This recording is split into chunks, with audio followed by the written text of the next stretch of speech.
حضرت الیسع نے ایک مردہ بچے کو کس طرح زندہ کر دیا اور ایک ٹھاٹھے مارتے ہوئے دریا کے کھارے پانی کو کیسے میٹھا کر دیا؟ تو پھر حضرت الیسع کی پکار پر اچانک خونخوار ریچھوں کی آمد کا کیا ماجرا ہے؟ حضرت الیسع کون تھے؟ قرآن پاک میں ان کا ذکر کہاں آیا ہے؟ اور بھی بہت کچھ جاننے کے لیے آگے بڑھتے ہیں آج کی ویڈیو کی جانب۔ انٹرسٹڈ ورلڈ کے تمام معزز خواتین و حضرات کو خوش آمدید۔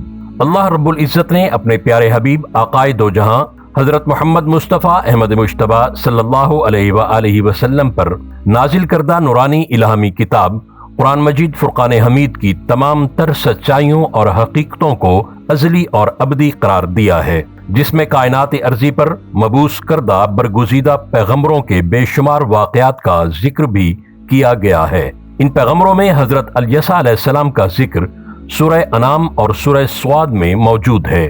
سورہ انعام میں ارشاد خداوندی ہے وَزَكَرِيَّا وَيَحْيَا وَعِيسَى وَإِلْيَاسَ كُلٌّ مِّنَ الصَّالِحِينَ وَإِسْمَاعِيلَ وَالْيَسَعَ وَيُونُسَ وَلُوطًا وَكُلًّا فَضَّلْنَا عَلَى الْعَالَمِينَ، اور زکریا اور یحییٰ اور عیسیٰ اور الیاس کو بھی، یہ سب نیکوکار تھے، اور اسماعیل اور الیسع اور یونس اور لوط کو بھی، ان سب کو جہان کے لوگوں پر فضیلت بخشی تھی۔ قرآن پاک میں حضرت الیسع کا ذکر ہوا ہے، اور توریت کے باب سلاطین میں حضرت الیسع کے متعلق مکمل تفصیل موجود ہے۔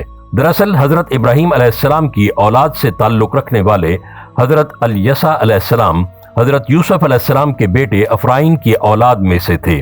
روایتوں کے مطابق آپ کے والد کا نام افطود جبکہ توریت میں آموس بتایا گیا ہے۔ آپ اللہ کے برگزیدہ پیغمبر حضرت الیاس علیہ السلام کے چچا زاد بھائی تھے۔ حضرت الیسع علیہ السلام انتہائی باوقار، باروب، جاذب نظر شخصیت کے مالک تھے۔ آپ کے عہد جوانی میں ہی سر کے بال جھڑ چکے تھے، مگر ہمیشہ خوش لباس زیب تن کر کے عصا اپنے ہاتھ میں رکھتے تھے۔ بے نیاز اور انتہائی سادہ مزاج طبیعت کے مالک تھے۔ شب بیداری میں عبادت الہی ان کا معمول اور شعار تھا۔ سیاسی بصیرت رکھنے والے انتہائی ذہین اور معاملہ فہم انسان تھے۔ اپنا گزر اوقات دن بھر کھیتی باڑی سے کیا کرتے تھے۔ توریت کے مطابق ایک دفعہ حضرت الیاس علیہ السلام جبل حراب کے ایک غار میں عبادت الہی سے فارغ ہو کر دمشق کی طرف جا رہے تھے کہ ابیل مہولہ کے ایک کھیت میں حضرت الیسع علیہ السلام کو ہل چلاتے دیکھا تو حضرت الیاس علیہ السلام ان کے پاس تشریف لے گئے اور اپنی چادر حکم ربی سے الیسع کے کندھوں پر ڈال دی تو حضرت الیسع نے اپنا کام کاج، کھیتی باڑی اور گھر کو خیر باد کہا اور حضرت الیاس علیہ السلام کے پیچھے پیچھے ان کے ساتھ ہو لیے۔ روایتوں کے مطابق آپ 7 سال حضرت الیاس علیہ السلام کی تربیت و صحبت میں دین کی تبلیغ و تدریس کی تعلیم لے کر واپس اپنے قبیلہ میں تشریف لے آئے اور خدمت خلق کے جذبے سے سرشار اللہ تعالیٰ کی وحدانیت و تبلیغ کا کام واعظ و نصیحت کے ذریعے لوگوں تک پہنچانے لگے۔ بتوں کی پوجا، سرکشی اور گناہوں سے بچنے کی تلقین کرتے ہوئے اپنے علاقے کے لوگوں میں زبان زد عام ہونے لگے۔ حضرت الیاس علیہ السلام کی وفات کے بعد اللہ جل شانہ نے حضرت الیسع کو قوم بنی اسرائیل کے لیے نبوت کا شرف عطا کیا۔ آپ علیہ السلام کے حوالے سے بے شمار معجزات دین اسلام اور اسرائیلی روایتوں میں ملتے ہیں۔ ایک روایت کے مطابق حضرت الیسع علیہ السلام اپنے قبیلے کی ایک لاولد عورت کے ہاں تشریف لے گئے۔ آپ علیہ السلام نے رب کائنات سے دعا فرمائی تو اللہ جل شانہ نے اس عورت کو اولاد نرینہ سے نواز دیا۔ چند ہی دن گزرے تھے کہ اس عورت کا بچہ وفات پا گیا۔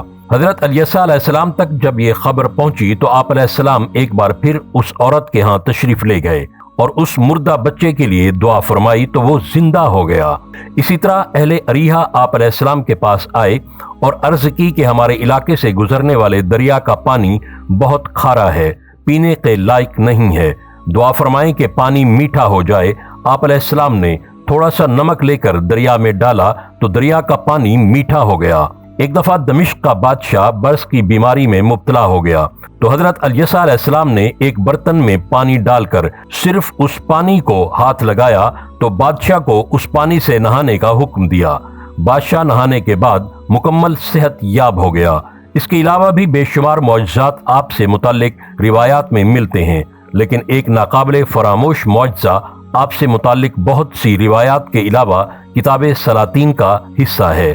جب بنی اسرائیل کا ایک شہر بیت ایل شراب نوشی، زنا، جوا اور بت پرستی کے علاوہ گناہوں کی دلدل میں ڈوبا ہوا تھا، اور جو شخص بھی ان بت دیوتاؤں کے خلاف بات کرتا وہ اس کو قتل کر دیتے تھے، تو آپ علیہ السلام نے دعوت و تبلیغ کی غرض سے ان کی طرف زیادہ سفر باندھا۔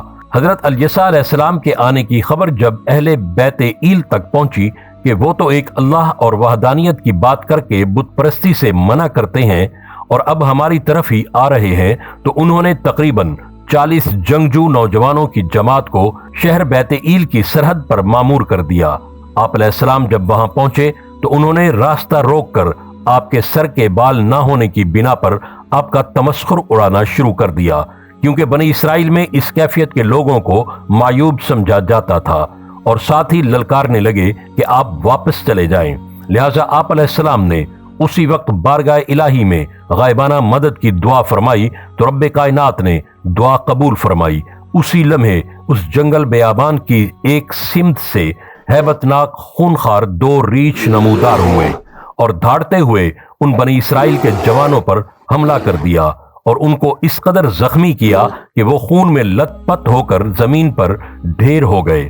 بنی اسرائیل کے آقاؤں تک جب یہ خبر پہنچی تو ان میں سے کچھ راہ حق پر آ گئے، مگر کثیر تعداد بے راہ روی کا شکار ہو کر اپنے بت دیوتاؤں کی پوجا میں ہی اپنی زندگی برباد کرنے لگے۔